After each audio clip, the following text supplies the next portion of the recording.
Bacana. Vamos ver o código aí dele. O screw do meu mouse, ele tá Deixa quebrado. eu te pedir uma coisa.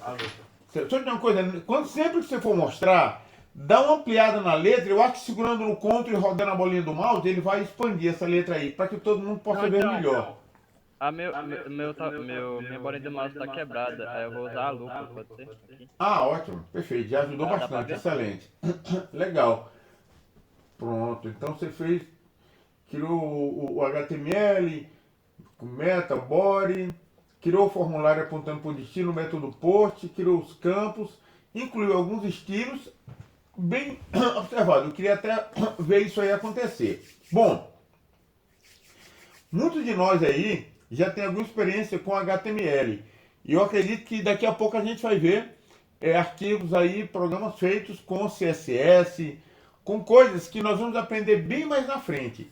Mas é muito bom que vocês já façam dentro do conhecimento que tem esses exercícios, porque vão estar praticando o que já conhecem, tá? Os que não têm ainda o conhecimento, por exemplo, de CSS, vão ter mais na frente, os programas vão ser mais simples, mas vão atender a funcionalidade, que é fazer o formulário e enviar dados, tá? Então aqui tá muito bem formatado, cara, tá muito bacana. E você fez um teste ali de post, né? Se o password é diferente do password confirmado, né? Se o password que foi enviado é diferente da confirmação que foi enviada, ele dá essa mensagem que as senhas não coincidem. Show de bola. Ele já colocou aí uma coisa que a gente vai ver também um pouco mais à frente, que é um teste condicional para testar informações, testar variáveis, testar dados. Show de bola, ficou muito bom. Obrigado por ter compartilhado, cara. Sim, só lembrando, ele colocou aqui a tag style, que é a tag que permite que nós possamos trabalhar o CSS, que é a linguagem, os comandos de estilização da página, que permite que nós possamos trabalhar o layout do código. Bom, no nosso começo de curso, nós vamos fazer páginas, como eu vi um comentário no grupo, vamos fazer páginas de 1980. Por quê? Porque no começo do curso nós vamos trabalhar principalmente a funcionalidade. Vamos aprender a fazer as coisas funcionarem. E com o passar do curso, nós vamos aos poucos aprender a estilizar, a trabalhar a parte de layout, a trabalhar a parte de design, tá? Na verdade, o que importa para nós é a programação, é a funcionalidade. Porque um designer é qualquer pessoa que aprendeu HTML e CSS. Está repleto de web designers aí pelo mundo afora. Muitos web designers têm. Programadores, com relação à quantidade de web designers, tem poucos, tá? Então, o programador, ele tem uma qualificação muito superior à de um web designer. Porque ele realmente faz as coisas acontecerem. Eles dão uma solução para as empresas. O web design, ele embeleza o que está na tela, mas não atendem à necessidade da empresa. Se você disser, chegar um atacadão, o programa dele parar, e ele disser, chama um cara para resolver, nunca vai ser chamado web design. Porque a beleza da tela não é o que importa. O que importa é que o programa funcione e que o programa registre a venda, emita a nota fiscal. Isso é o que interessa. Por isso, o nosso foco vai ser a funcionalidade. Então nossas primeiras telas serão muito simples e aos poucos nós vamos aprendendo também a estilizar. Agora, tanto nos exercícios que eu passar, assim como no projeto paralelo que vai ser feito, eu quero que vocês usem todos os conhecimentos que vocês têm. Mesmo que seja muito além do que já foi visto na aula. Tal como esse exercício aqui, que o Moisés fez, que já tem teste condicional, que nós ainda vamos ver isso depois, já tem comandos de CSS, de estilização. Isso é muito bacana que você esteja usando isso, viu? Bom, eu vou abrir só de mais um e a gente parte para o conteúdo da aula de hoje. Eu vi uma pessoa falando que o formulário que ele fez não estava funcionando. E eu vi que ele criou um bocado de comandos CSS, de estilos. Criou uma folha de estilos dentro do HTML. Professor, acho que foi eu. Pronto, Rubens, vamos primeiro dar o link para que a gente possa abrir o arquivo? Vou enviar aqui o link. Beleza.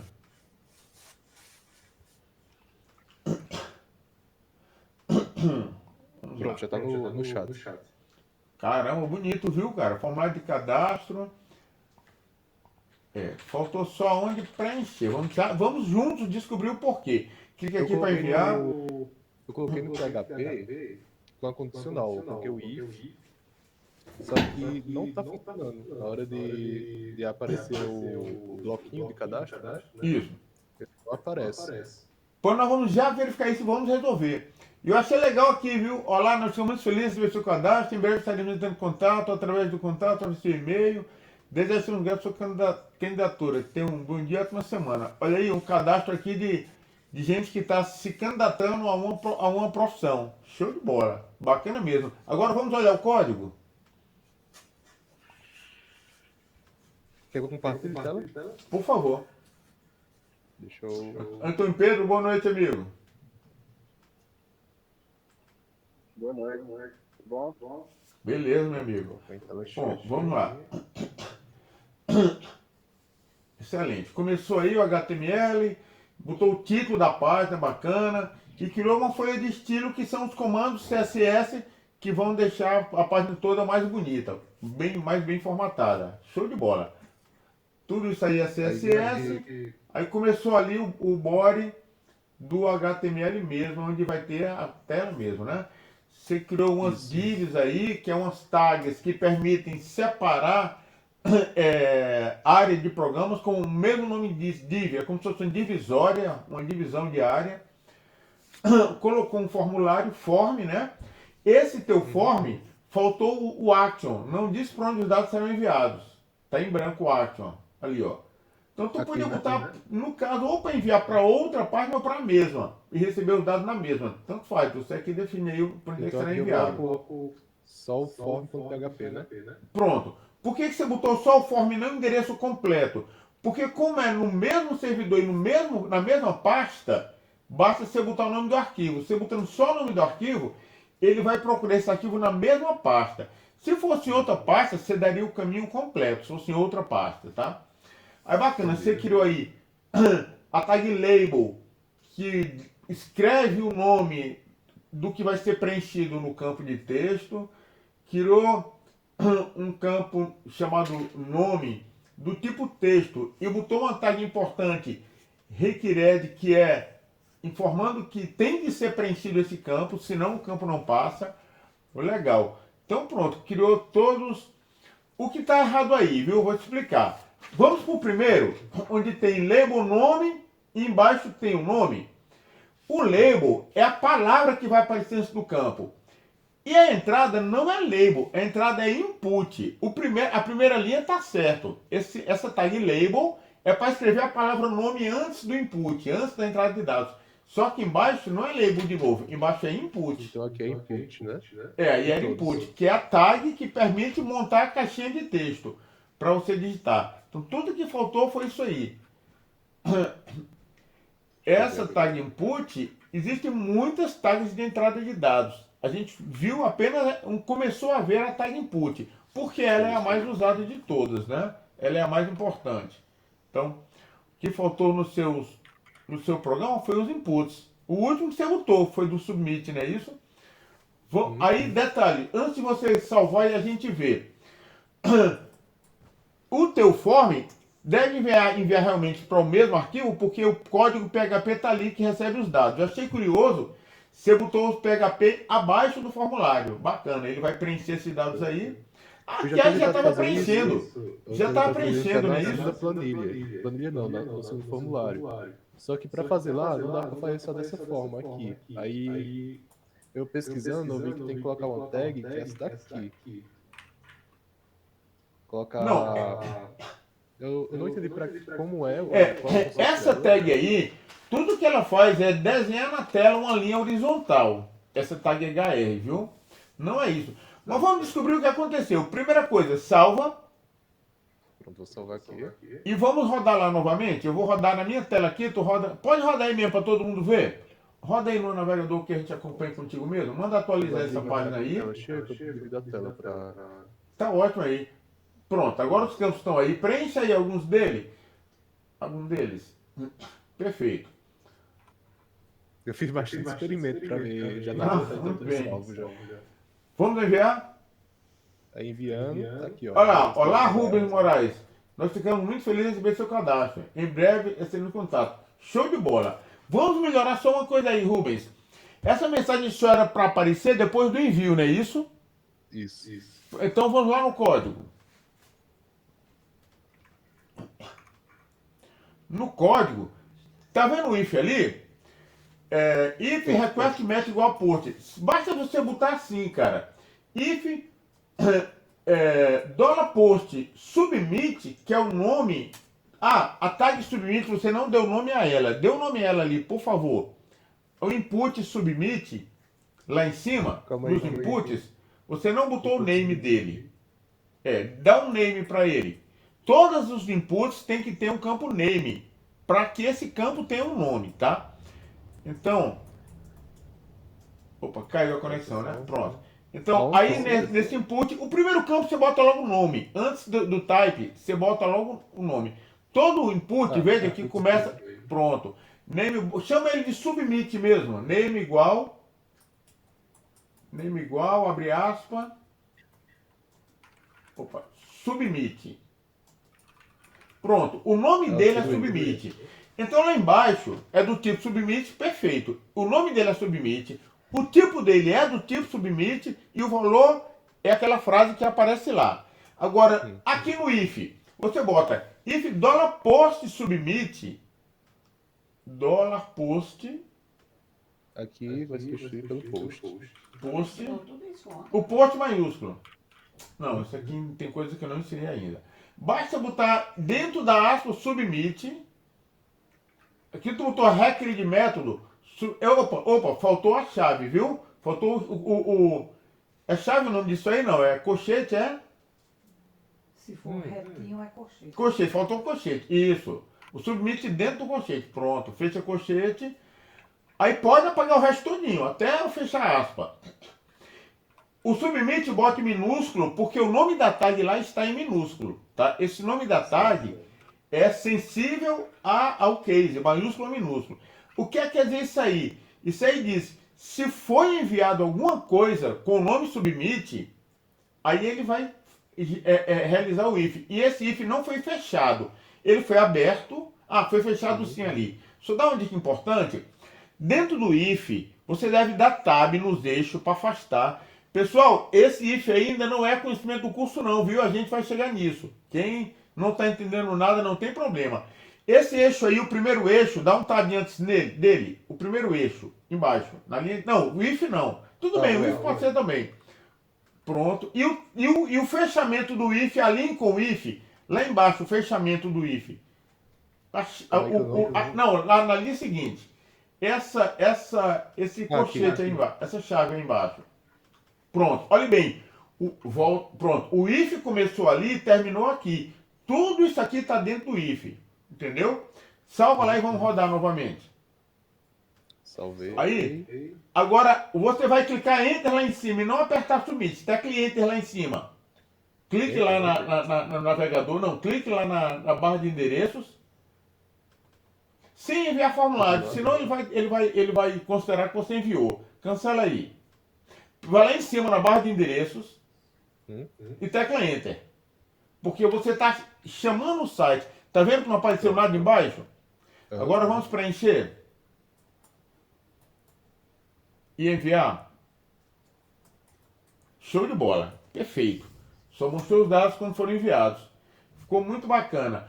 Aqui foi criado, por exemplo, um botão grande, verde, com a letra maior. Tudo isso é estilo. É o CSS que nós vamos aprender um pouco mais à frente.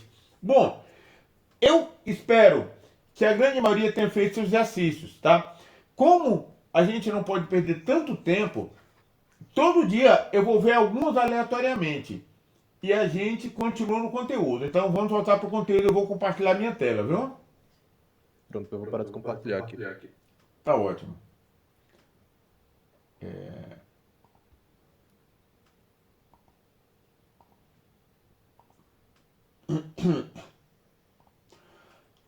Bom, minha tela já deve estar compartilhada aí. E assim, eu faço sempre um resumo do que vai ter na aula, um roteiro de aula, tá? Ontem nós aprendemos a acessar um servidor de arquivos via FTP, que é aquele aplicativo, aquele programa WinSCP, que acessa o servidor de arquivos, onde nós botamos os nossos arquivos. Acessa lá na nossa pasta. E nós aprendemos, está repetido aqui 2 vezes, ó. Aqui era enviar arquivo, criar os arquivos no servidor.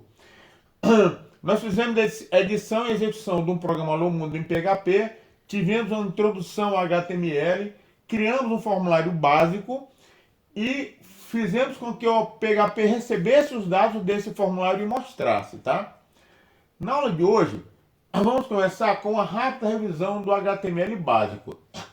Eu fiz uma apresentação aqui, e essa apresentação eu gerei um PDF e vou botar no grupo lá para quem quiser pegar. Mas agora eu vou apresentá-la, tá? Então, nós vamos fazer uma pequena retrospectiva sobre o HTML, tá? Bom, para entender o HTML, para compreender a importância do HTML, nós vamos entender o que funciona, como funciona quando nós digitamos endereço de página no navegador e a página abre. Quando eu digito www.bradesco.com.br e o site do Bradesco abre na minha frente.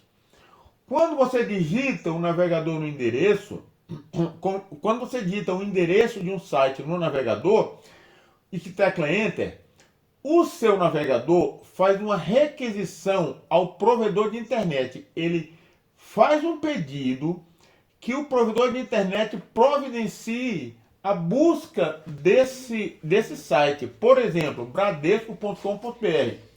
Essa requisição Bradesco vai para o provedor. O provedor de internet, ele solicita a um servidor chamado servidor DNS, solicita ao servidor DNS qual é o local que está essa página, em qual computador no mundo está essa página, qual o endereço físico do computador onde está essa página. Todo computador, quando entra na internet, toda máquina que entra na internet, qualquer dispositivo que acessa a internet, ela recebe um endereço, tá? Esse endereço a gente chama de endereço IP. Quando o seu roteador da sua casa se conecta na internet, o seu roteador recebe o endereço IP. E quando você se conecta o teu celular no teu roteador, o roteador cria uma rede interna também com endereços IPs da tua rede interna. Então, se você olhar no seu celular e pesquisar lá no celular as informações, digamos que você tem um celular Android, se for no menu de configurações sobre o celular, informações de rede, você vai ver que lá tem um endereço IP, que é o endereço do teu celular na tua rede. Então, o teu celular, ele está na rede e ele tem um endereço físico, que é um número. Assim como os servidores que estão na internet todos, eles também têm um endereço que é um número. E saber o número de cada servidor era impossível, dado que existem milhões de servidores. Era impossível saber qual o número do servidor do Bradesco. Como era impossível saber, foi criado isso aqui, chamado um sistema chamado servidor DNS. O servidor DNS, ele tem a função de, quando você digita o nome de um site, por exemplo, www.americanas.com.br, o servidor DNS é que é responsável de pesquisar nas tabelas dele e dizer: americanas.com.br está no IP 172.35.42.394. Ele consegue pegar o endereço das Americanas. Por que ele consegue fazer isso? Porque ele tem uma tabela de todos os servidores que existem no mundo. Existe uma entidade que organiza essas tabelas. E sempre que você cria um novo servidor, um novo endereço, um novo site, um novo domínio, o domínio é o seu nome na internet. Sempre que você cria um novo domínio, essa tabela DNS é atualizada, informando que esse domínio está em tal IP. Esse domínio está numa máquina cujo IP é o IP tal. Então, quando eu digito www.americanas.com.br, eu faço a requisição ao meu provedor e o meu provedor faz um pedido ao servidor DNS para descobrir em que IP está a página da Americanas. E com isso, com esse IP na mão, aí sim ele consegue encontrar o servidor da página das Americanas.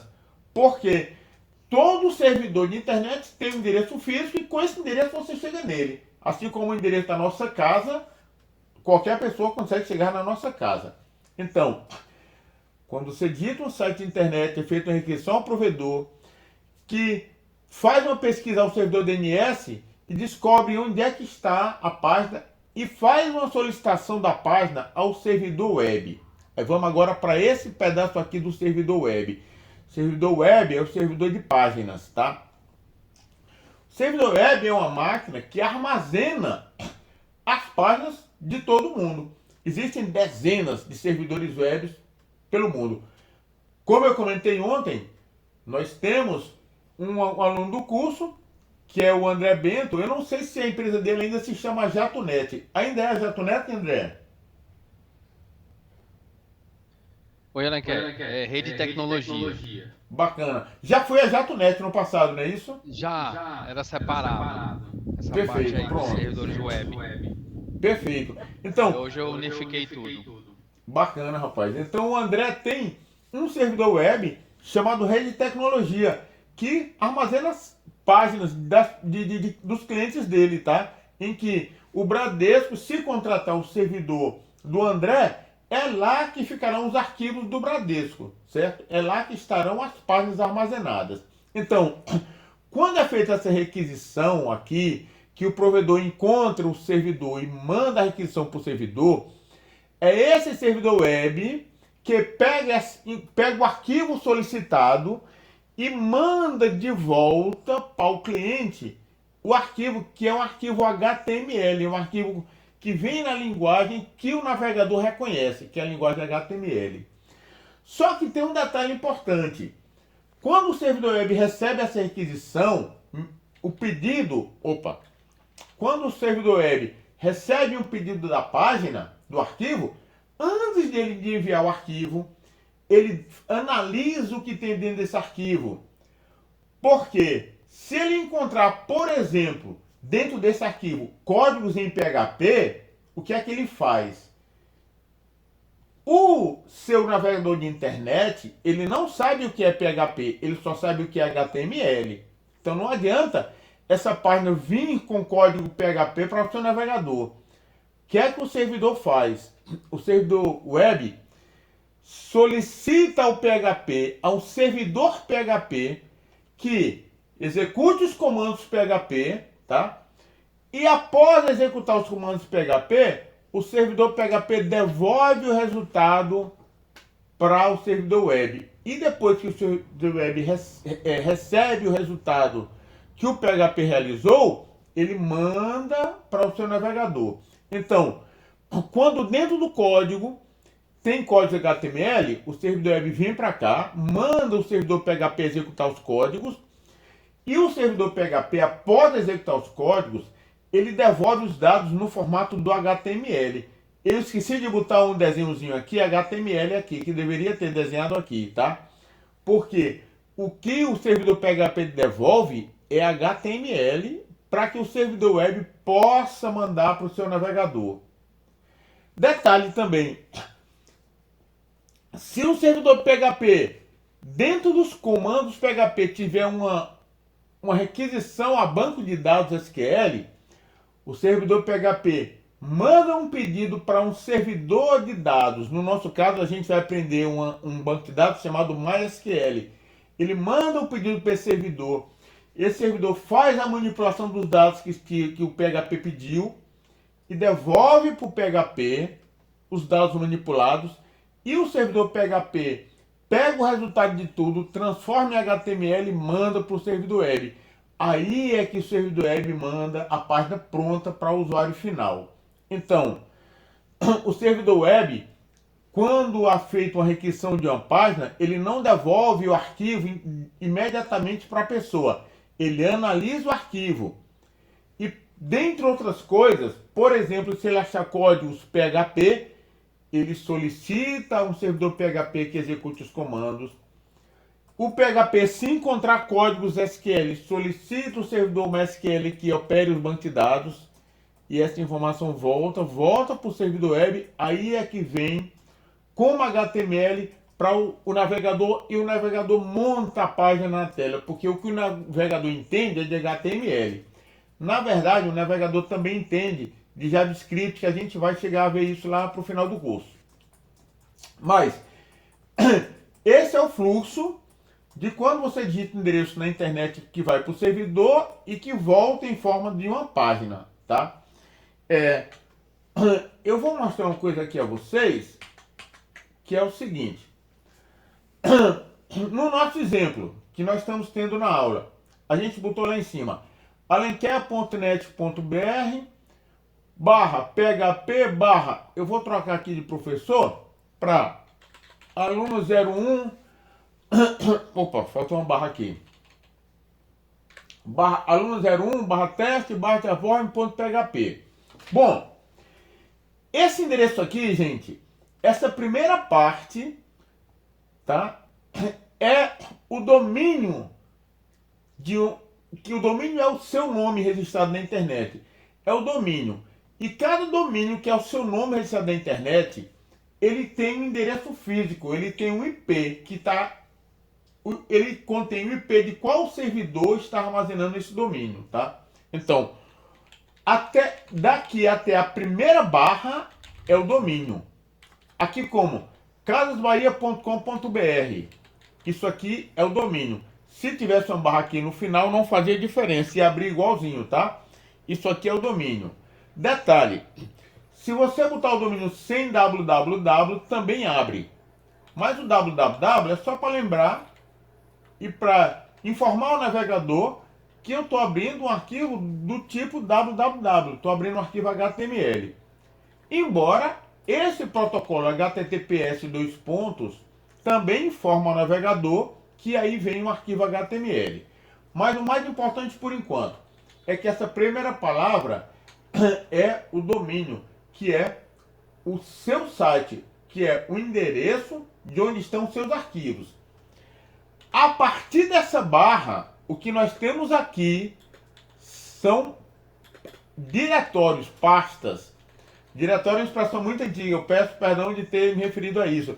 Mas o programa ali de FTP usou a palavra diretório, naquela hora quando a gente mandou criar uma nova pasta. Quando se começou a aprender a usar computadores, os primeiros sistemas operacionais, quando você ia criar uma pasta, não se usava o termo pasta, se usava o termo diretório. Um diretório era uma pasta, tá? A partir da computação gráfica, quando surgiu, por exemplo, o sistema operacional do Apple Macintosh, que era todo gráfico, o Windows no 3.1, que todo o ambiente era gráfico, e os diretórios tinham um desenhozinho de uma pastazinha. Então, a gente passou a chamar de pasta e não mais diretório. Mas a palavra diretório ainda hoje muitos utilizam. Assim como o nosso programa de FTP, que quando mandou criar nós mandamos criar uma pasta, apareceu lá criar arquivo ou diretório. Então, diretório é uma pasta. Só voltando. Bom, a partir da primeira barra são pastas. Então, nesse endereço aqui, existe uma pasta chamada PHP. Dentro dela existe uma pasta chamada aluno01. Dentro dela existe uma pasta chamada teste. Dentro da pasta teste existe o arquivo form.php. Então, nós passamos o caminho completo para chegar naquele arquivo. Nós botamos o domínio e a sequência de pastas, uma dentro da outra, até chegar no arquivo, tá? Só que uma coisa curiosa. Vocês lembram quando eu passei para vocês a relação dos arquivos que vocês deviam baixar para começar o curso, tá? E o endereço que eu passei para vocês foi só assim, ó. alenquer.net.br. Eu não fiz referência a nenhum arquivo .php. Eu botei só o endereço. Aí você poderia pensar, ué, se você botou só o endereço, qual é o arquivo que ele vai abrir lá? Não foi informado nem em qual pasta e nem qual arquivo deveria ser aberto. Como é que ele conseguiu abrir aquela explicação da aula se eu não botei o nome do arquivo que deve ser aberto, tá? A razão é a seguinte: quando nós digitamos o endereço de um domínio, existe uma pasta principal lá, onde ficarão os primeiros arquivos, tá? Sempre existirá uma pasta inicial. Assim como no seu Windows, existe a pasta raiz, que é a barra, tá? Que é a primeira pasta do seu Windows, né? O seu Windows tem essa pasta C2 pontos, eu acho que no Windows a barra é assim, não é isso? A pasta barra é a primeira pasta do Windows, tá? Dentro da pasta dentro da pasta barra existe, por exemplo, a pasta Windows barra e tem outras pastas dentro dela e assim por diante. Mas a pasta barra é a primeira pasta do seu computador. Então, quando eu tenho um arquivo armazenado num servidor, existe a pasta inicial, onde ficarão os primeiros arquivos. Beleza, eu sei que ele vai para aquela pasta. Mas, aqui eu não botei qual arquivo deveria ser aberto. Eu poderia ter feito assim, ó. Barra, página.php ou página.html. Que HTML se refere a um arquivo de HTML, né? Bom, no meu primeiro pensamento eu teria que botar o nome do arquivo que deve ser aberto lá, mas eu não botei nome nenhum. O que acontece é que quando você não bota nome nenhum de arquivo, por padrão, o servidor de páginas procura o arquivo index.html. Então, a primeira coisa, quando você não bota o nome do arquivo que deve ser aberto, é ele procurar esse arquivo aqui. Vamos comprovar isso? Bom, eu vou pegar e vou digitar lá alenquer.net.br/php/aluno01. Só aluno 01, não vou botar mais nada. Vocês façam com o número de vocês, aluno 02, aluno 03, com seu número. E me digam o que aconteceu quando você digitou sem botar arquivo nenhum. Pelo menos um de vocês aí, me responda o que aconteceu quando você botou o endereço da sua aula e não deu o nome de arquivo nenhum. O que aconteceu?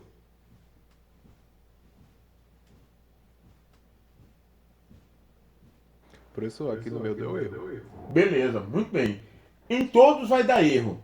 Por que vai dar erro? 403. Pronto, perfeito. Esse erro aí é até uma proteção do HTML.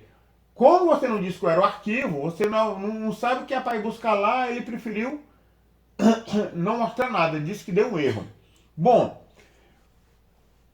se você lá na sua pasta tivesse o arquivo index.html, ele teria aberto mesmo sem você botar aqui /index.html. Por quê? O index.html é o primeiro arquivo que ele procura na pasta. Então vamos fazer isso? Eu vou abrir aqui meu programa de FTP aqui. Vou ir na minha pasta principal. Não vou dentro da pasta teste não, tá? Estou na pasta principal. No caso de vocês, a sua primeira pasta, sem entrar na sua pasta teste. E aqui eu vou criar um novo arquivo chamado index.html. Então, o que é que eu vou botar nesse arquivo? Eu vou botar só a palavra teste, tá? Não vou botar nada mais, só a palavra teste. Vou salvar e vou fechar. Agora, vou mandar atualizar aqui, ele não mostrou. Ô, Theo, Oi, é index o quê? index.html. Index.html. Aí você salva e fecha e vem aqui e clique nesses dois botõezinhos aqui de atualizar para ele mostrar que o index.html está lá, tá? E agora você volta para o navegador e você, no navegador, vai teclar Enter novamente lá. Não sei mais onde é. Vou botar aqui no meu.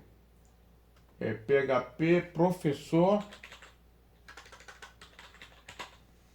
Pronto. Professor Enter. No meu apareceu a palavra teste, mesmo sem eu botar o nome dessa HTML. No de vocês, deu certo?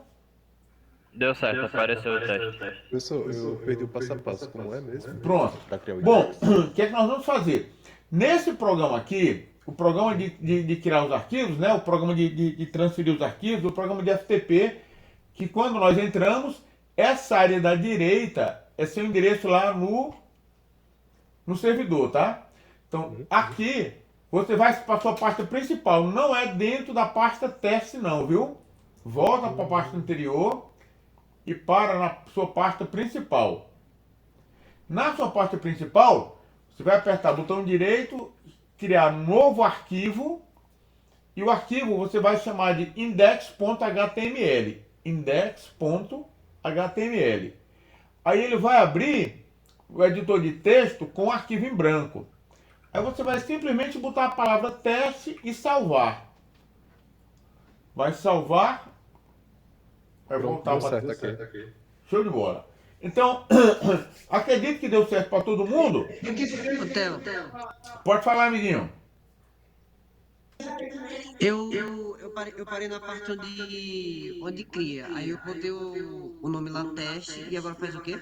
Salva, tem um botãozinho de salvar bem no canto superior esquerdo. Tem um botãozinho para salvar. Certo. Agora fecha, aperta no X para fechar. Sim, aí agora abre. Agora vai no navegador e abre seu endereço, que vai ser alinquer.net.br/php/ e o seu número. Aluno, eu não sei o seu número. Qual é o teu número? Hein, Murilo, qual é o teu número? 29. Pronto, aluno 29. Pronto, tá aqui, abriu normal. Abriu o teste, certo? Bom, Deixa eu então ver se vocês já... eu- Então vocês já entenderam que o primeiro arquivo que o servidor de página procura é o arquivo index.html. Detalhe, também esse arquivo pode se chamar, eu vou renomear o meu, tá? Vocês façam um de vocês também. Esse arquivo pode se chamar também index.php.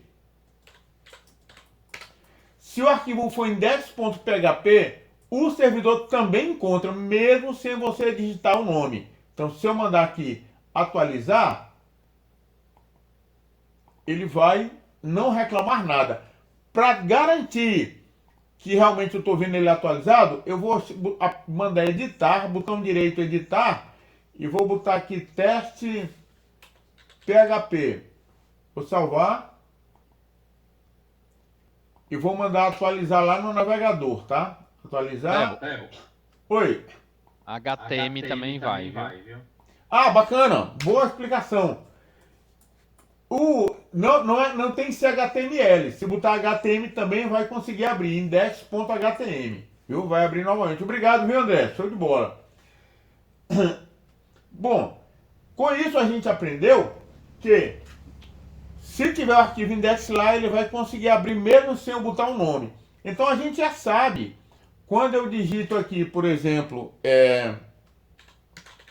www.caixa.com.br, ele vai correr e vai abrir lá o index.html, tá?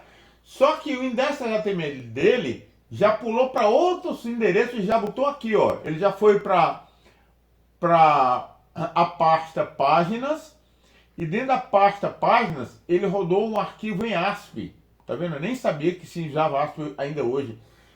Ele rodou um arquivo em ASP, que é uma linguagem web da Microsoft, tá? Então, por esse endereço aqui que vocês estão vendo, esse endereço www.caixa.gov.br é um endereço padrão domínio, e ele está abrindo esse arquivo na subpasta, numa pasta chamada páginas, abrindo esse programa aqui, esse arquivo aqui. E por que é que ele foi para cá?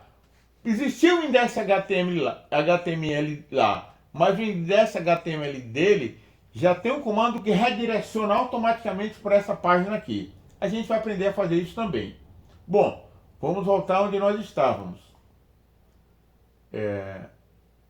Então, nós já temos uma ideia de quando você digita a requisição, o que acontece? Servidor web pega o arquivo, devolve. Se tiver PHP, executa os códigos de PHP e depois devolve para a pessoa. Bom, a estrutura básica de uma página HTML, nós trabalhamos ontem com ela. O básico. Sempre tem que começar com a primeira tag, o primeiro elemento. Essas tags, gente, também são chamadas de elementos do HTML, viu? Tags ou elementos. A expressão elemento é muito mais recente. Sempre nós chamávamos de tag. Mas hoje, algumas literaturas preferem chamar de elemento. Bom, a primeira tag sempre vai ser exclamação, doctype maiúsculo, HTML minúsculo, fecha. E vem as tags principais, a tag HTML que inicia e fecha, e dentro dela a tag read, onde vão ter configurações e informações, que nós chamamos, que eles chamam de metadados, tá? Foi usado essa expressão metadados para informar as configurações que você vai definir para a página. E o body, que é o corpo da página. Vocês estão vendo aqui que eu botei um desenhozinho e eu escrevi deixei com a palavra W3C. W3C é uma entidade, é um consórcio que envolve governos, empresas privadas, universidades, e eles criaram um comitê gestor que define as normas de uma página HTML para criar uma padronização. Se não houvesse uma padronização, todo navegador ia querer usar HTML de uma forma diferente, ou um navegador ia reconhecer uma parte do HTML, aí alguém ia criar um HTML diferenciado, outro navegador ia reconhecer o HTML de outra maneira, e ia haver uma torre de Babel no HTML. Para isso não acontecer, tá? O criador do HTML, parece que em 1979, eu não lembro o nome dele. Em 79, ele propôs a criação dessa padronização e foi criado esse comitê gestor que se chamou W3C. Então, quando você cria uma página de internet em HTML, o ideal é que ela siga toda a padronização da W3C. Se você seguir essa padronização da W3C, a sua página vai abrir com relativa perfeição na maioria dos navegadores. Seja no Edge, no Internet Explorer, no Opera, alguns pronunciam assim, outros diferentes. E a sequência de pequenos Firefox e os demais navegadores pequenos que existem. Todo navegador tenta formatar, desenhar uma página seguindo o padrão do W3C. E quando você vai escrever os códigos HTML, se deve também manter esse mesmo padrão. Existe um site na internet, bem bacana, que você pode pegar seu código HTML e mandar ele verificar se está dentro do padrão W3C. Aí você envia o código para lá, ele analisa e se tiver alguma coisa fora do padrão, ele devolve dizendo que está fora do padrão. Isso é bom porque quanto mais bem padronizada for a sua página, que contém códigos PHP lá dentro, quanto mais bem padronizada ela for, mais é certeza que ela abrirá bem em qualquer navegador que você for utilizar. Nós tratamos ontem de algumas tags ou elementos do HTML, tá? É muito importante lembrar dessa tag meta, char7, UTF-8. Eu esqueci de fechar aspas aqui, ó. Isso aqui é um erro terrível. Isso aqui a tag já não funciona, tá? Vou corrigir. Eu ia mandar para vocês esse arquivo, não vou mandar porque eu vou corrigir antes de mandar. Tem que abrir aspa, botar o comando e fechar aspa. Essa tag define a codificação dos caracteres para que a acentuação e caracteres especiais apareçam com perfeição. Essa tag título, ela define o título da página, bem aqui no meio. O que você escrever é o que vai aparecer lá em cima do navegador, tá? Quando você usa título, ele tá aqui. Opa. Bem aqui. Quando você bota o título bem... Ah, não, aqui é o bloco de notas. Sei lá onde está meu navegador aqui. Ah, eu tô no próprio navegador. Quando você bota essa opção título, bem aqui em cima ele bota aqui o título que você colocar na tag título, ó, bem aqui. Aqui, ó, linguagem para HTML. Então, aqui, nessa parte do Google Drive, tá vendo aqui pessoal? Essa palavrinha aqui, pessoal Google Drive, que apareceu aqui, é o que tá na tag título ali, viu? Na tag de título. Voltando aqui. Uma tag bem simples, BR, simplesmente saltou uma linha, a gente muitas vezes vai usar. Essa tag BR desenha uma linha horizontal, tá? Passa uma linha de ponta a ponta na tela. E essa tag P a gente vai usar muito também, ela marca um parágrafo, tá? Essa tag P é quase como a tag div, ela separa uma área do seu HTML, tá? Quando a gente for aprender a estilizar, a criar estilos, a gente vai usar muito essas tags P, div, para que numa determinada área a gente pode definir que largura ela é, que cor ela é, como é o tamanho dos caracteres lá dentro. Então, essa tag P, ela dá um saltozinho de linha e tudo que está dentro dela, entre começar e terminar, ele considera um parágrafo. Aí a gente pode, aquele parágrafo todo, formatar de uma maneira que nos interessa. Aqui são exemplos de umas tagzinhas básicas, tá? Só lembrando, nossos programas vão ser muito simples no começo, porque o que nos interessa é a programação. Depois nós vamos começar a melhorar e ao final do projeto nós vamos ter um projeto bem renderizado, com um design bem acabado. Bom, ontem nós tratamos de formulário. Lembrando, importante, a tag form, todo formulário que são áreas onde você vai preencher dados, selecionar dados, tá? Eles começam com a tag form, que encerra com /form, e dentro do form vai ter todos os seus conteúdos e os elementos de entrada, toda a sua entrada de dados, entre as tags form e /form, que é o fechamento dela. Ou seja, essa tag é uma tag container, porque ela começa e termina, e dentro dela tem um conteúdo, por isso que é uma tag container, tá?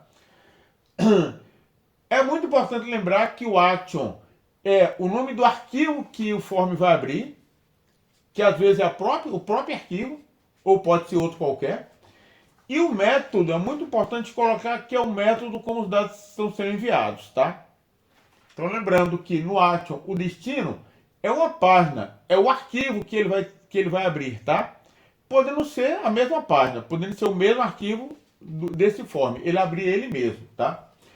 E lembrando que o método pode ser post ou get. Um pouquinho mais à frente, eu vou lhe explicar o método get, tá? O método get, ele faz com que os dados que você envia, eles apareçam em cima, na barra de endereço do navegador. É pouco utilizado, porque ele expõe os seus dados na internet. Quando a gente usa o método get, os dados ficam expostos lá em cima. Eu vou fazer um rápido exemplo aqui, já que eu estou fazendo essa revisão, só para vocês verem. Espera um pouquinho aqui, deixa eu dar um ESC aqui. Pronto. Eu vou fazer um rápido exemplo aqui. Eu vou vir lá na minha pasta teste, vou pegar aquele form que nós fizemos, chamar para editar. Ele está com o método post, tá? Com o método post, eu vou mostrar ele funcionando.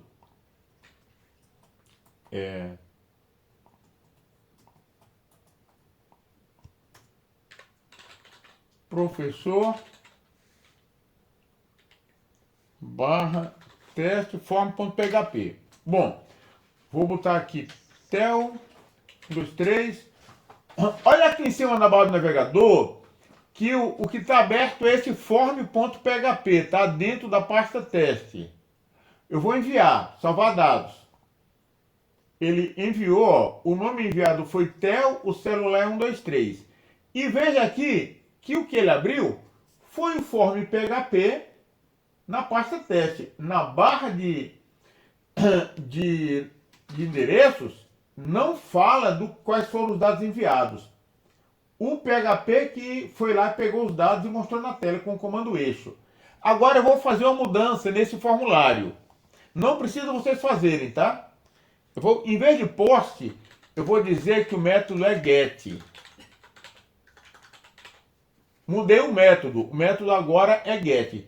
Como eu mudei o método, para o PHP, eu não vou testar $post. Vou testar $get, porque o método que foi enviado os dados agora foi o método get. Então, o nome enviado foi $get nome, o celular é $get cell. Eu recebi agora por get, a variável se chama get e não post. O método agora é get. Eu vou salvar, certo? Eu vou abrir novamente aqui esse formulário, teclando Enter aqui em cima, tá?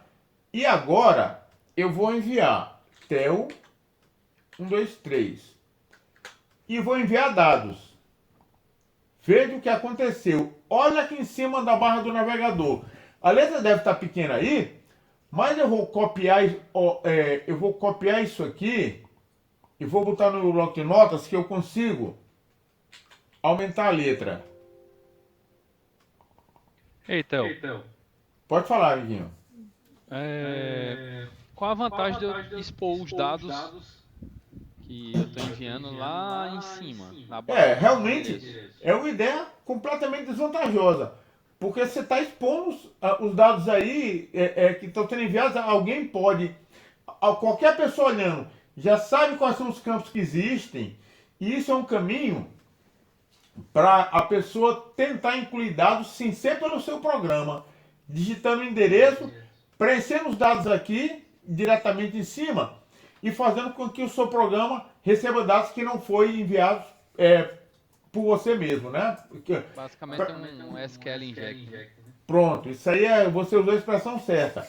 Existe uma coisa chamada SQL inject, que é você poder embutir dados no banco de dados sem ser pelos aplicativos. É uma falha de segurança, tá? A gente vai aprender um pouco sobre isso lá na frente. Bom, não há vantagem nenhuma, por isso raramente se usa. Mas o que acontece? Muitas vezes você precisa que os dados sejam enviados assim, porque eles não fazem parte do formulário. E embora exista uma tag chamado hidden, em que você pode criar uns campos input, tá? Existe um input que você pode usar uma tag chamada hidden, em que o input vai invisível, a pessoa não digitou, mas a informação vai. Agora, tem situações em que a gente precisa usar essa interrogação aqui. De cabeça aqui, eu não estou sabendo te dar um exemplo já não. Mas durante nossas aulas, eu vou lhe mostrar exemplos práticos de por que é importante você enviar informações em cima na linha do endereço aqui. E a gente vai ter exemplo prático disso logo no começo. Quando a gente fizer os primeiros cadastros, a gente vai ter situações que nós vamos precisar de dados aqui em cima. E você vai entender o porquê. Eu não estou lembrando aqui de cabeça para explicar, mas tem necessidades, viu? Eu vou te mostrar mais na frente. Vamos voltar para cá. Eu estava no navegador aqui mesmo. Estava nessa aqui. Bom, nós temos os métodos post e get. Com post, os dados vão internamente. Eles vão em segredo. E com o método get, os dados vão expostos. Eles aparecem lá em cima na barra do navegador, tá? Prosseguindo. E nós vimos um pouco sobre alguns elementos HTML. Vimos sobre um elemento de entrada que é o input. O input é o principal elemento de entrada de formulário. Existem muitos elementos de entrada importantes, mas de todos, o que a gente vai mais usar é o input. Aí, lembrando a sintaxe do input.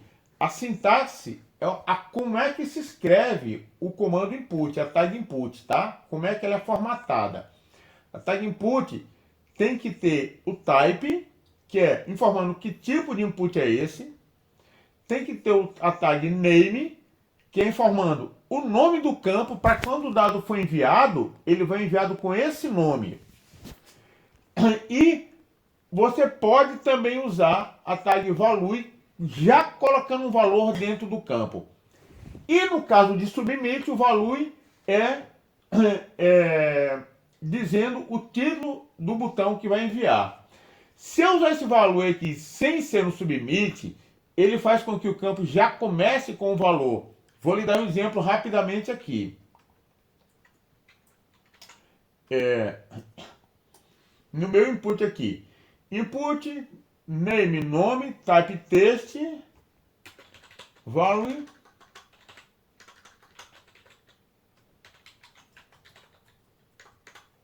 Eu vou te dar um exemplo.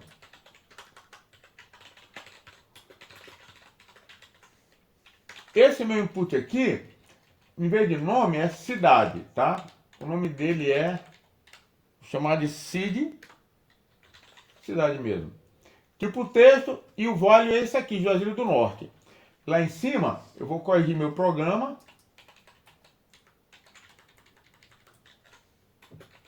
A cidade enviada foi get cidade.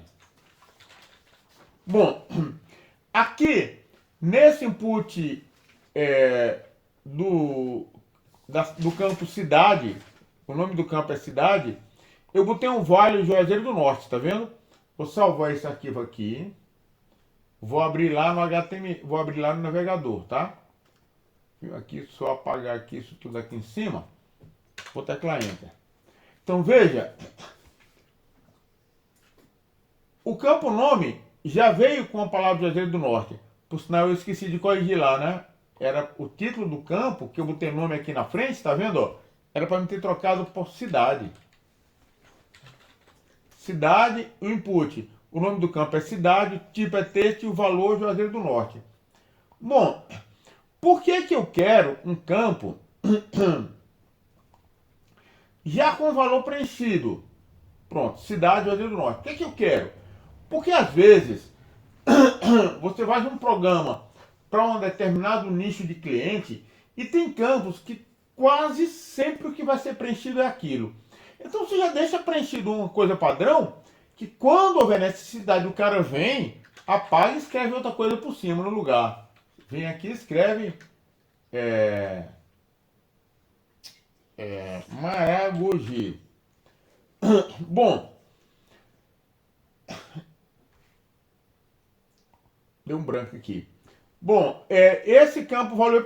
sim, é um exemplo, tá? Por exemplo, eu trabalho... Eu tenho indústria e vou fazer o cadastro dos empregados, dos funcionários que trabalham lá nas máquinas, tá? Todo dia chega gente novo para se cadastrar como novo empregado. Sempre que se contrata um novo empregado tem que se cadastrar a pessoa. Aí, no cadastro, tem nome, telefone, endereço, cidade. No campo cidade, já pode ficar padrão a cidade da fábrica. Porque é muito provável que a grande maioria dos empregados daquela fábrica moram na mesma cidade. Dificilmente vai ter pessoas de outra cidade viajando para vir trabalhar na fábrica, tá? Então, você já pode usar esse campo de value aqui, já preenchido, com a informação que mais vai ser usada nele, para que o operador, na hora de digitar, não perca tempo digitando. Por exemplo, o cara da fábrica, a pessoa que trabalha no computador, que preenche os dados dos empregados, não vai perder tempo digitando Juazeiro do Norte no campo cidade. Já vem com o padrão Juazeiro do Norte. Caso não seja da cidade, ele vem, apaga e muda. Bom, voltando aqui, onde nós estávamos. Então, a tag input sempre vai ter um type, que é o tipo.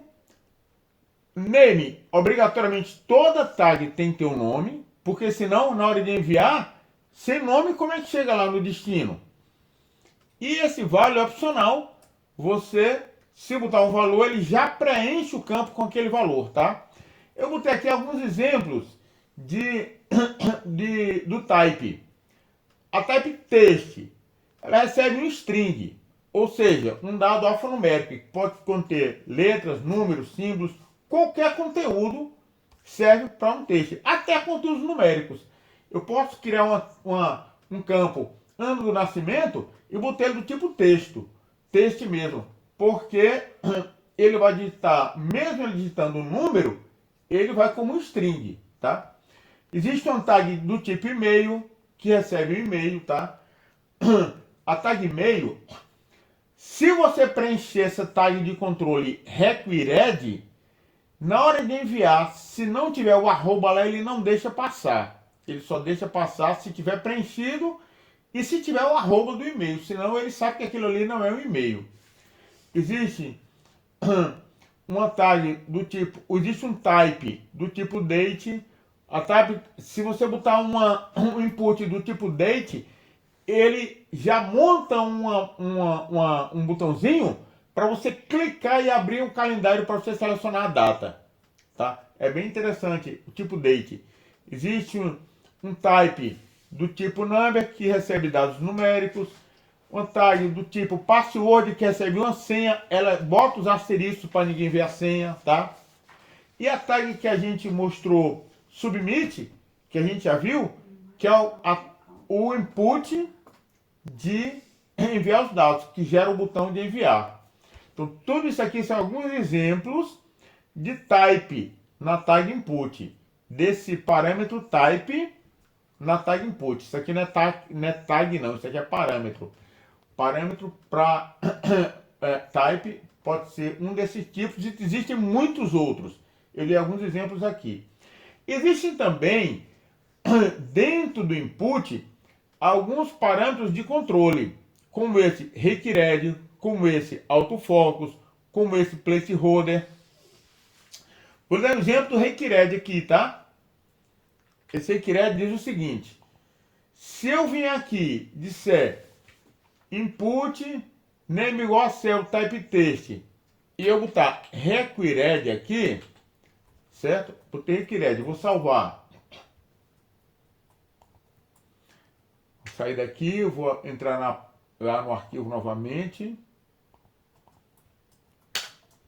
Na hora que eu enviar, como eu não preenchi, ele vai avisar, preencha esse campo. Eu queria que vocês fizessem essa experiência aí no form que vocês já têm,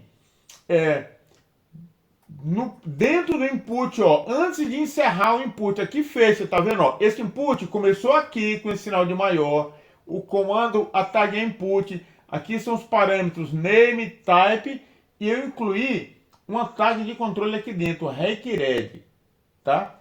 Aí, com a tag required, eu salvei, mandei atualizar a página lá, clicando lá em cima no navegador e teclando Enter, e tentei enviar sem preencher o número do celular.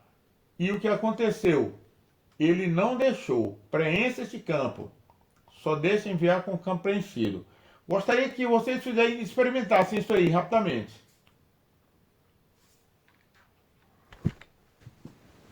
Deu isso aí também. Beleza. Pronto. Então a gente já sabe que é possível controlar para que os dados não sejam enviados em branco. É muito ruim banco de dados com dados em branco. Um cadastro tem que ter determinado campo, se a pessoa foi lá e enviou preenchendo só um. Tem nome, celular, endereço, o operador vai lá, bota o nome do cliente, não preenche nada e tenta enviar. Aí com a tag required aí, você consegue forçar que a pessoa digite, só envia se digitar. Vou te dar um exemplo de outra tag de controle. A tag. Opa, só que aqui, vamos. Outra tag de controle. Uma tag chamada placeholder. Vou pegar aqui. Placeholder. Eu vou escrever aqui para vocês verem no meu próprio navegador aqui, tá? Essa é bem legal, essa tag aqui. Opa, cadê o arquivo que eu estou editando? Eu fechei. Vou chamar de novo, editar novamente. Bom, eu vou aproveitar o próprio campo cell aqui do celular, viu? Olhe bem. Placeholder igual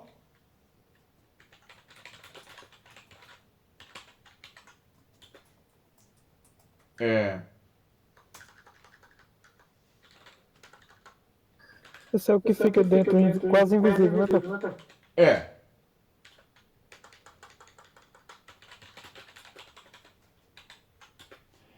Eu botei aqui, ó.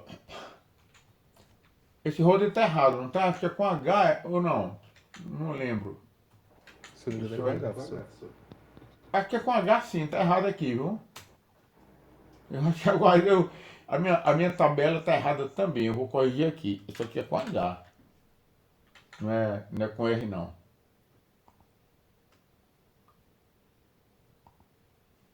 Eu vou botar aqui só para confirmar. Eu botei aqui placeholder celular com DDD. O que acontece? Ele deixa quase transparente dentro do campo. Ele deixa aqui, ó, dentro do campo. Isso aqui, gente, não está digitado. Isso é só uma explicação a mais que você botou no campo, tá? Isso aqui não está digitado aí dentro. Esse aqui de cima está digitado. Você pode clicar que o cursor está no final. Esse aqui do dentro, quando você clicar, o cursor está no começo, ó. Não tem nada digitado aqui, não tem nem o que selecionar. Isso é só uma observação dentro do campo, viu? É com H, viu, gente? Estava erradíssimo ali. Já ajeitei aqui já.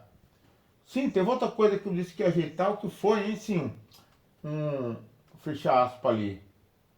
Foi aqui.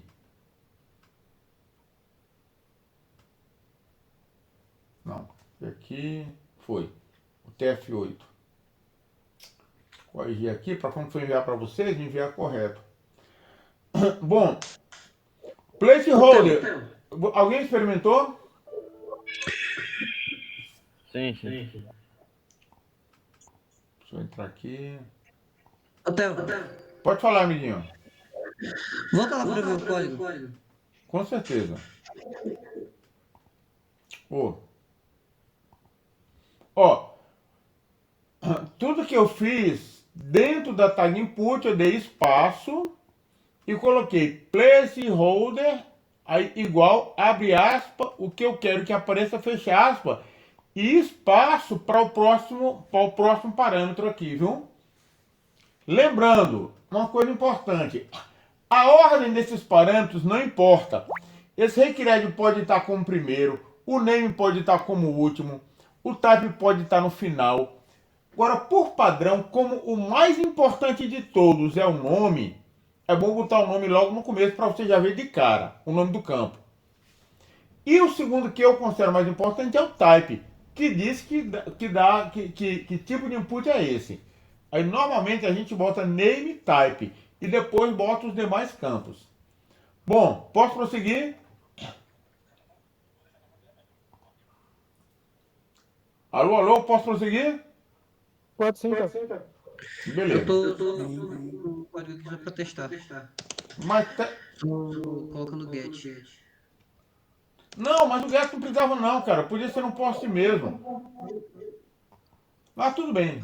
Coloca o get. Coloquei. Eu vou testar aqui. Pronto, testa aí que a gente prossegue. Tá aparecendo um negócio aqui que eu não queria que aparecesse. O código tá certo. Tá, compartilhe, por favor. Submit type, deixa eu ver. Tá, compartilha.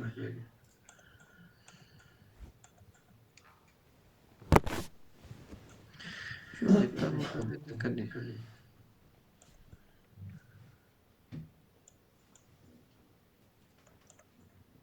Não tá aparecendo não, né? Não, não tá aparecendo ainda não. Travou, peraí.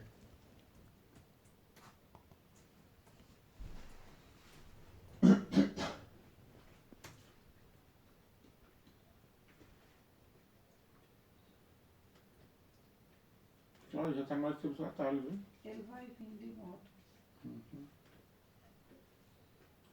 Essa hora era mais fácil para você do que na hora que você foi deixar ele, que era a hora de trânsito cheio. Agora tá vazio, agora era moleza.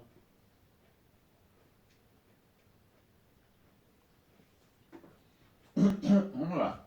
Get cidade, get cell, cidade. Tá. Parece tudo normal. Mostra lá onde é que está o erro. Tá, ele fez fora da tag. Foi? Em qual linha? Ele tem aqui, ó, Juazeiro do Norte, ele tá fechado no type text. Isso, pronto. Ah, perfeito.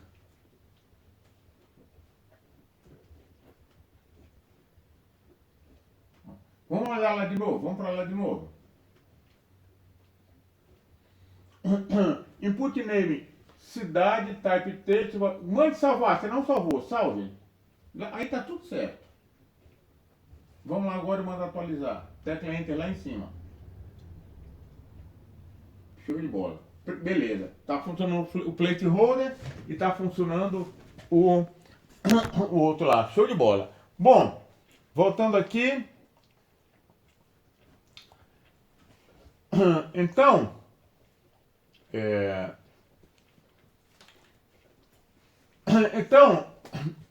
basicamente, a iniciação ao HTML foi isso aqui, que na verdade foi o que nós fizemos ontem.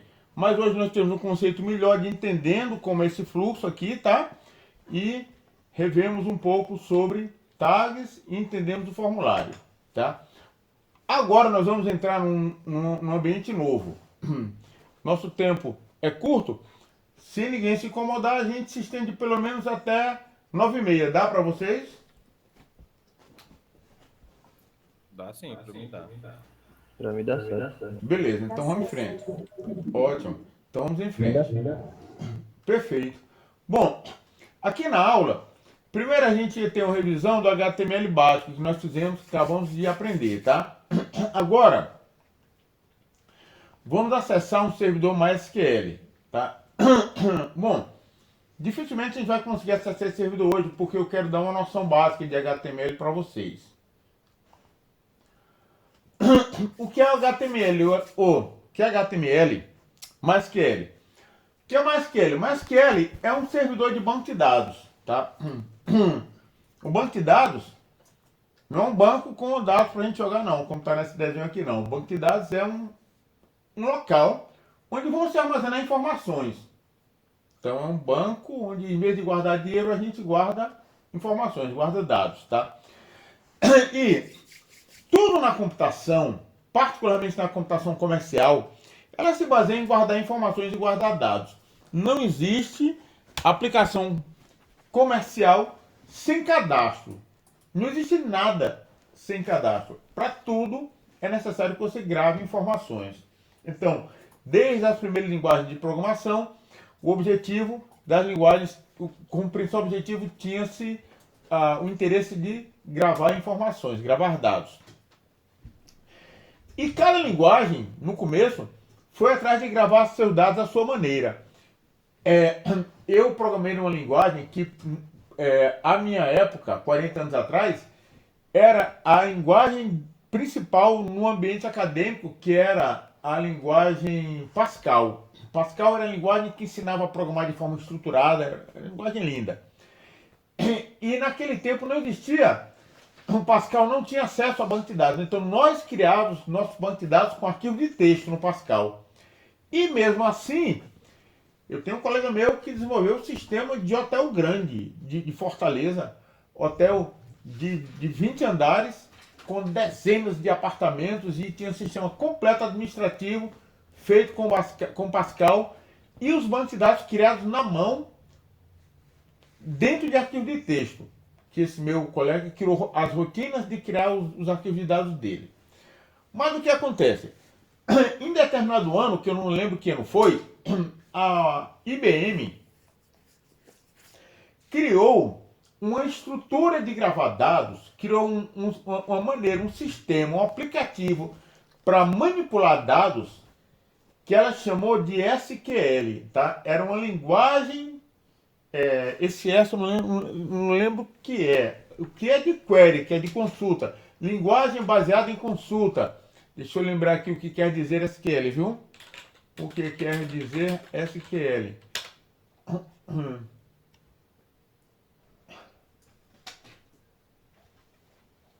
Pronto, linguagem estruturada de consulta. Linguagem de consulta estruturada, tá? a IBM criou o SQL, que era uma linguagem, como uma linguagem de programação, ou seja, ela tinha comandos que realizavam determinadas tarefas, e essa linguagem permitia manipular banco de dados com muita facilidade. Inserir dados, atualizar dados, excluir os dados. A manipulação de um banco de dados era feita de forma muito rápida e fácil através da linguagem SQL. Então, a IBM criou o SQL original e de lá para cá, muitas outras empresas criaram bancos de dados similares utilizando o básico do SQL que a IBM criou. Aí, o SQL se transformou, com o passar dos anos, na linguagem padrão para acessar banco de dados. Então, a Microsoft criou seu SQL, o SQL Server, a Oracle criou o Oracle, que era o maior banco de dados, um dos mais importantes bancos de dados do mercado, tá? E muitas outras, tá? E também empresas pequenas criaram servidores de banco de dados baseado no SQL. Entre essas empresas, teve uma empresa que criou o MySQL dentro do ambiente do software livre. Desde que foi criado o Linux, foi criado uma comunidade desenvolvendo software livre. O software livre é o software que você desenvolve, todo mundo pode usar, o código-fonte está disponível, qualquer pessoa pode alterar. E existe como é que chama?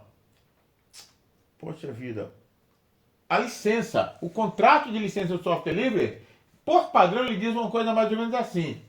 Se seu software está dentro da licença do software livre, você pode usar, modificar, agora, e vou dizer uma coisa bem curiosa, e até vender, mas desde que também disponibilize gratuitamente. Aí você pergunta, como é que você pode vender uma coisa que você vai dar de graça? Um dos exemplos é o Linux. O Linux é um sistema operacional que diversas empresas produzem distribuições do sistema operacional Linux e todas elas distribuem gratuitamente. Mas a mesma empresa que vende o Linux grátis também, aliás, que disponibiliza grátis, também tem uma cópia vendida. Para quê? Para quem quer suporte. O cara é governo, o cara é um banco, contrata aí 1000 distribuições Linux para botar nas máquinas do banco. Ele quer para que quando haja um problema, ele possa recorrer a alguém. Para quem ele vai recorrer? Para a empresa que vendeu para ele a distribuição. Se o banco tivesse pegando a distribuição gratuita, ele não teria a quem recorrer o suporte. Talvez até quem desse gratuito estivesse também dando suporte. Mas o suporte do que é grátis não é a mesma coisa do suporte do que é pago. Então, esse MySQL nasceu da empresa no ambiente do software livre. Ele criou um servidor de banco de dados baseado no SQL da IBM, usando os comandos que a IBM tem de SQL, pelo menos os comandos básicos que a IBM utilizou, a mesma sintaxe, a mesma forma de escrever, tá? E eles criaram um servidor de banco de dados e disponibilizaram gratuitamente dentro do Linux. Qualquer pessoa podia usar esse servidor deles sem pagar. Só lembrando que servidor de banco de dados é uma coisa muito cara mesmo. O SQL Server é muito caro, o Oracle é muito caro, o SQL da IBM é muito caro. Quando eu falo muito caro é porque você tem que pagar algumas dezenas de milhares de reais para poder utilizar dentro de uma empresa que vai utilizar um grande volume de dados. E o MySQL foi disponibilizado gratuitamente. Assim como alguns outros também surgiram, oferecendo banco de dados gratuito. E o MySQL começou um banco de dados pequeno, simples, sem muitas ambições. Mas muito rapidamente, como ele era dentro do ambiente de software livre, muito rapidamente ele começou a ser usado. E como ele começou a ser usado e rapidamente se multiplicou a quantidade de pessoas utilizando, a própria comunidade do ambiente de software livre começou a colaborar na construção do MySQL, mesmo sendo de empresa específica. Muitos colaboradores ajudaram voluntariamente. Só que detalhe bem curioso, o MySQL ele foi disponibilizado como licença livre, mas ele tem um dono, que era a empresa que o criou. Se essa empresa resolvesse tirar ele do ar, que ninguém mais utiliza, ela poderia fazer isso, porque ela era dona do SQL, tá? Mas ela criou e manteve ele gratuitamente. E o mais curioso é que ele cresceu tanto, se tornou tão poderoso, que há uma década atrás, 2 décadas atrás, não lembro exatamente quando, a dona do Oracle, que era talvez o mais bem sucedido banco de dados do mundo, mais utilizado, não, desculpa, a IBM, que criou o SQL, que criou o próprio SQL, ela decidiu comprar o MySQL. E ela comprou o MySQL por $1 bilhão. Então os carinhas que criaram isso aqui, eles venderam para a IBM por $1 bilhão. Depois disso, a IBM vendeu para a Oracle, e hoje quem é dona do MySQL é a Oracle, que tem um banco de dados altamente poderoso. E continua mantendo o MySQL gratuito e continua atualizando o MySQL a todo instante. O MySQL é um banco de dados muito poderoso, é usado por empresas grandes, mesmo sendo um banco de dados no ambiente de software livre. Tem empresas grandes, tipo a NASA, usam o MySQL. Eu vou fazer uma pesquisa rápida aqui, só perguntando quem são algumas das empresas que utilizam MySQL. Quais empresas grandes Quais as grandes empresas? utilizam? Perfeito. MySQL. Vou lhe dar um exemplo aqui, vamos? Facebook utiliza MySQL, tá? Base de dados principal com utilizações próprias.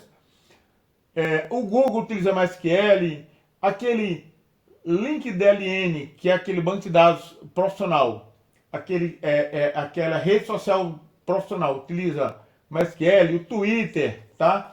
Uber, Airbnb, Pinterest, ou seja, Netflix, Twitter, Dropbox, muitas empresas grandes, Cisco, tá? Muitas empresas grandes, Nokia, Sony, porque grandes utilizam SQL. Então, MySQL é usado por muitas empresas grandes. Então, quando você aprende MySQL, você está aprendendo um banco de dados utilizado por grandes empresas, utilizado no mundo todo e que você pode utilizar na sua máquina gratuitamente.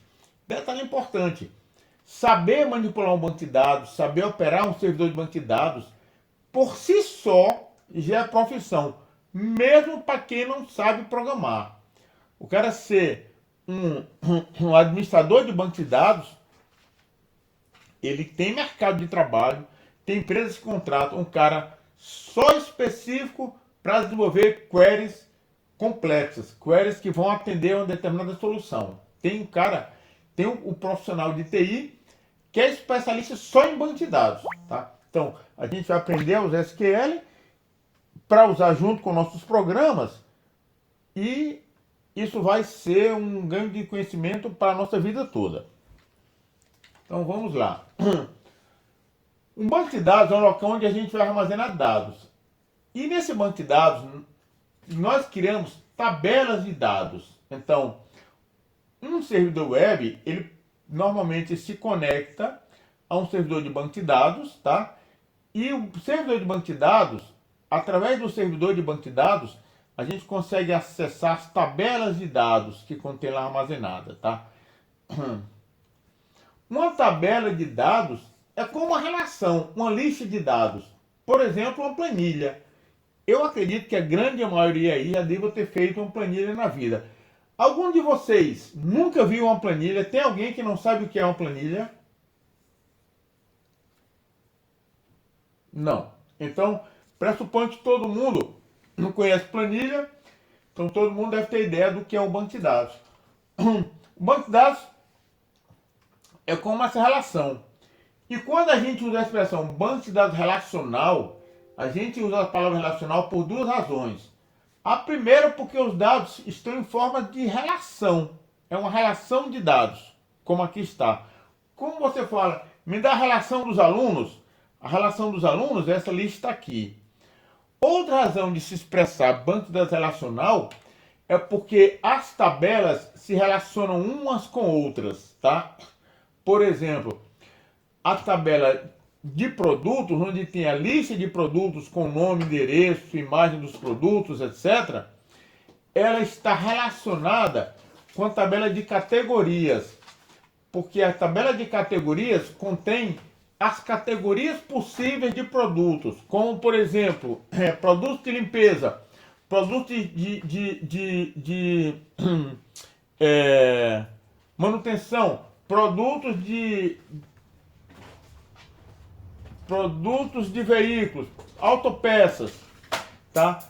Numa tabela de produtos, eu vou lhe dar um exemplo. Você vai comprar no grande home center, tá?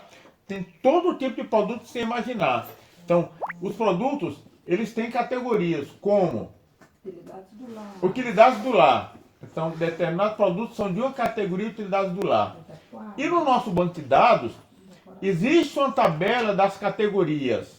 O nome da categoria, unidade do lar.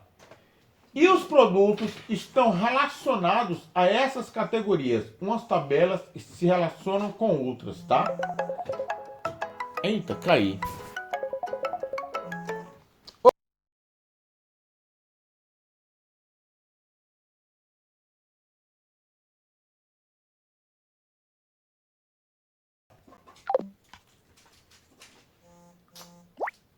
Rapaz, eu tenho essa falha.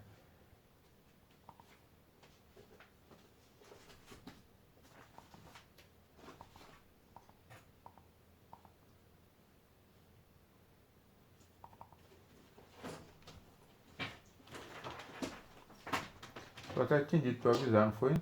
Hã? Tu até tinha dito pra eu avisar, não foi? Foi, mas como tinha Murilo, só tem Murilo, né, do outro curso. Recording is on. E aí, pessoal, voltei. Vou pedir uma coisa a vocês. Isso acontece sempre, não sei porquê. Não sei se é o tempo que eu tenho disponível aqui para estar presente na aula. Mas os alunos nenhum caem, só quem cai é o professor. Sempre que vocês sentirem que eu sumir, vocês me avisem imediatamente. Alguém ligue para mim, viu? Para me avisar. Beleza, mãe. Obrigado, Edson. Deixa eu fazer uma pergunta. Eu tinha parado nessa tela ou nessa? O senhor tá compartilhando ela? Eita, não tô vendo não. Tem razão. Certo. Vou fazer, vou cuidar então. Você parou na IBM comprando no SQL. Eita, faz tempo demais então. Acredito não. Então vamos lá, vamos seguir. Então nem cheguei a mostrar essa tela aqui não, não é isso? Não. Rapaz, então passei muito tempo fora. Vou voltar. Bom, é isso. A IBM comprou uma SQL por 1 bilhão. Foi o maior negócio feito nessa época dentro do ambiente de software livre. Foi $1 bilhão. Bom, eu mostrei a vocês as empresas grandes que utilizam SQL. Não. Ah, então foi muita coisa mesmo que eu falei sozinho. Ó. Deixa eu voltar aqui. Culpa minha mesmo, não prestei atenção. Bom, eu fiz uma pesquisa aqui no Google sobre empresas que utilizam MySQL. Veja bem a resposta aqui de algumas. Facebook utiliza MySQL como banco de dados principal. Google, aquela rede profissional, LinkedIn, Twitter, Uber, Airbnb, Pinterest, Netflix, Dropbox. Então, tem uma quantidade imensa. Cisco, Caterpillar, daquelas máquinas grandes lá, Caterpillar. Então, Google, YouTube, Adobe, Nokia, Sony, Lufthansa, a própria NASA, o Banco Federal Americano.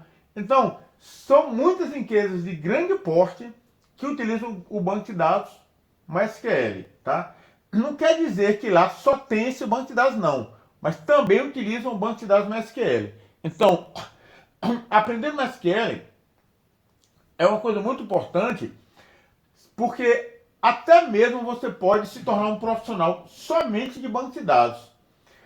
Você se tornar um operador de banco de dados, um administrador de banco de dados, existe um mercado gigantesco só para essa profissão, mesmo sem programar. Mas você pode ter, tipo assim, um emprego numa grande empresa só sabendo criar queries complexas.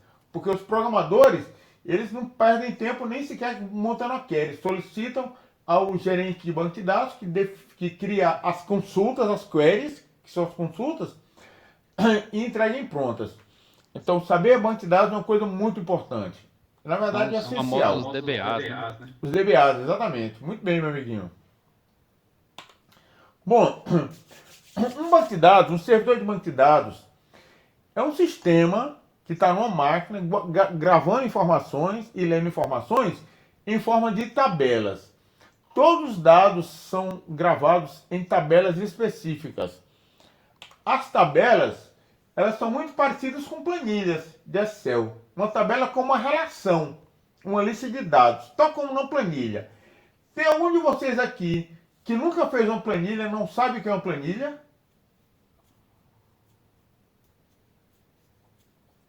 Talvez. Tem uma pessoa que eu sei que é nova na informática aí, Murilo. Já mexeu em planilha, Murilo? Não. Pronto, é muito simples. Isso aí é normal. Hoje em dia, Murilo, é muito difícil ter alguém que mexa em planilha. No passado, quando programar era uma coisa muito complexa, muito de pouco acesso, todo mundo aprendia a usar planilha. Hoje, na verdade, pouca gente mexe em planilha. Embora tem pessoas que têm um sistema completo baseado em planilha. Mas uma planilha é isso. É um conjunto de dados que estão aqui em forma de lista, tá? Eu criei essa planilha. A minha planilha aqui vai relacionar o nome dos meus amigos, tá? Então, as empresas em que eles trabalham. Então eu numero um código 1, 2, 3, 4, 5, 7, 8, 9. O nome da empresa que eles trabalham, o nome dos amigos um por um, a data que entraram na empresa. Isso é um exemplo aqui de planilha. Então, planilha é uma relação. Quando eu falo, me dá a relação dos alunos, essa relação, essa lista de alunos, normalmente ela vem em formato de planilha. A primeira coluna tem, na maioria das vezes, uma sequencial numerando, um por um, 1, 2, 3, 4, 5. A segunda coluna, por exemplo, eu falei, me dá a lista dos alunos, o nome do aluno. A terceira coluna da planilha vai ter, por exemplo, um número de contato ou número de matrícula do aluno. Então, uma planilha é um conjunto de dados, tá? E cada linha da planilha é um registro. Esse primeiro registro é o de Clayton, o segundo registro é o de Marcos Aurélio, o terceiro registro é o de Ediene, e assim por diante. Então, uma tabela é como uma planilha, tá? E as tabelas, elas são chamadas de...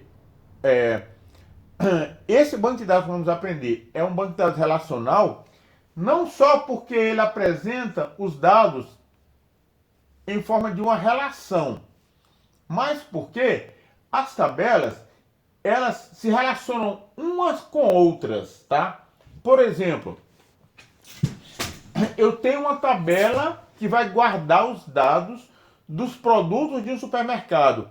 Lá nessa tabela vai ter o nome do produto, a descrição, 3 fotos do produto, a data que o produto entrou no estoque, um campo informando se ele está ativo ou não, só a nível de exemplo, tá?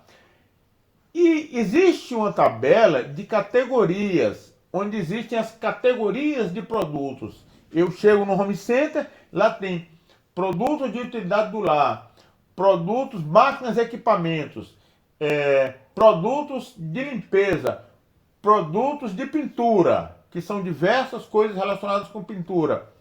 Essas categorias, elas normalmente estão numa tabela separada da lista das categorias, que é o nome da categoria, e essa tabela de categoria se relaciona com a tabela de produtos, porque um dos primeiros campos na tabela de produtos é qual é a categoria, que ele vai pegar na tabela de categorias.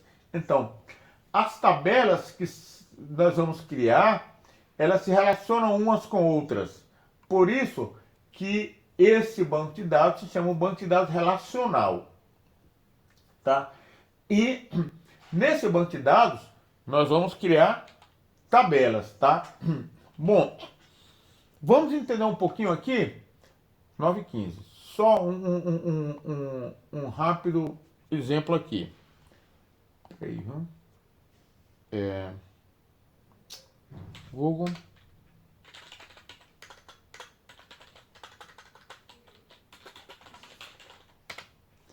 Formulário de clientes.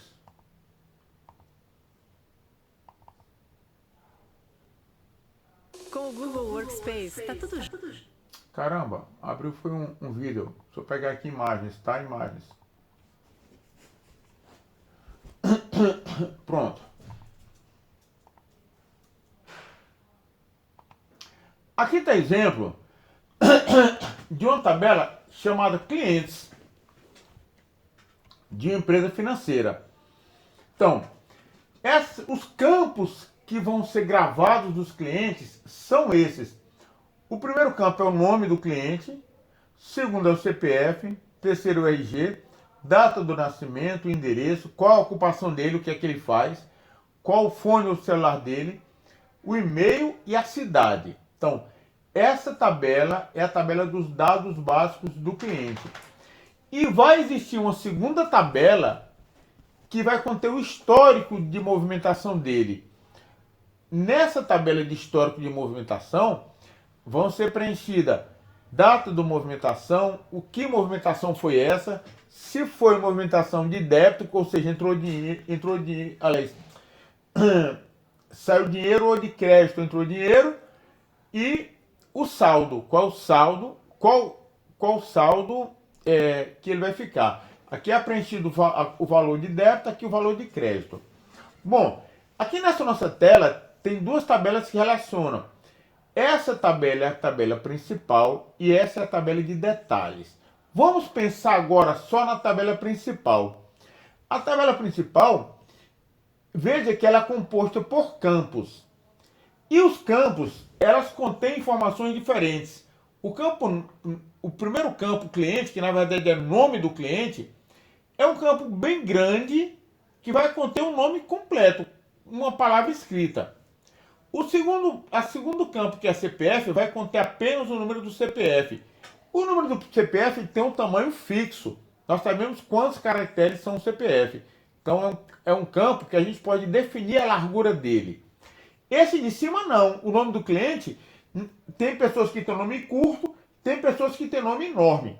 Então a gente tem que escolher um campo, definir que esse campo é bem grande, para não ter perigo de não caber o nome das pessoas que tem nome extenso. Esse campo se refere a uma data, é um campo do tipo data. A gente sabe que data é dia, mês e ano e assim por diante. Bom,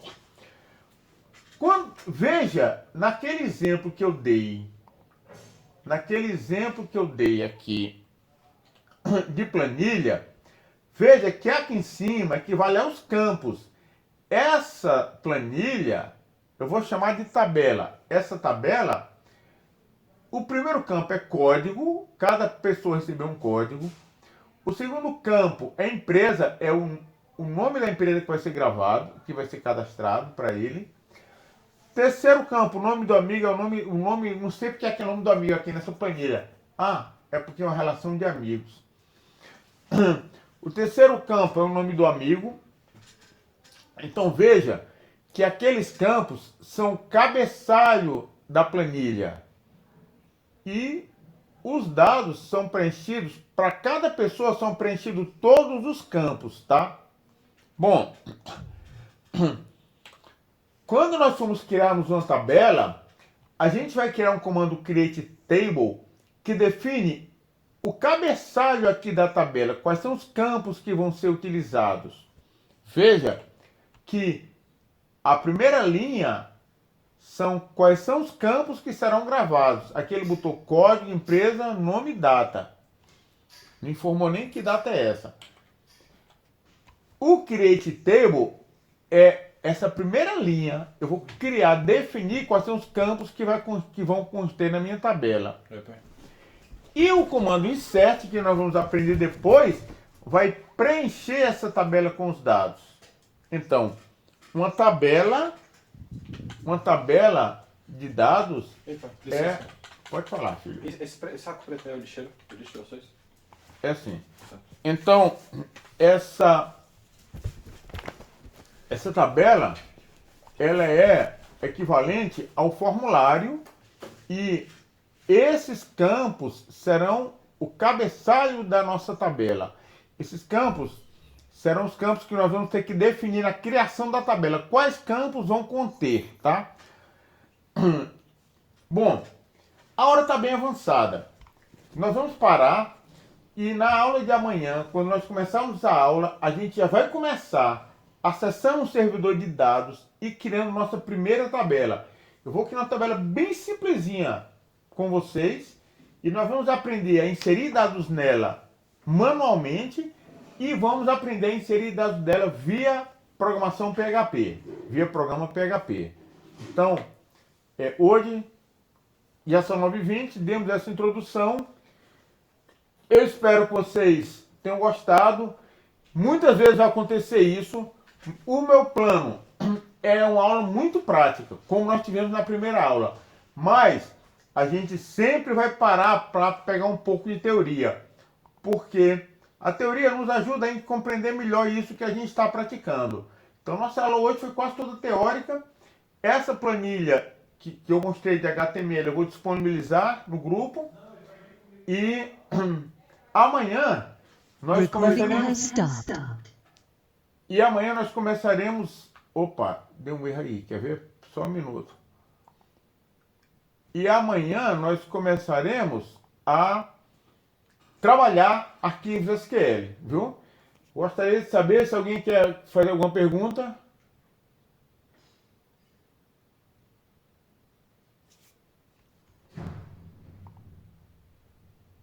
Alô? Estão me ouvindo? Pelo visto todo mundo entendeu. Não, professor. Foi uma ótima aula, deu pra entender muito bem o conteúdo que você passou. Excelente. Então eu agradeço muito a presença de todos. E detalhe, amanhã eu vou colocar alguns exercícios aí para quem puder fazer, viu? Tá bom? Perfeito. Beleza. Então, agradeço todos por terem vindo e desejo aí uma boa noite. Valeu, professor. Boa noite. Ótima aula. Boa noite, excelente aula. Muito obrigado, amigo. Muito obrigado. Valeu, Theo. Falou, amiguinho. Grande abraço, André. Abraço a todos.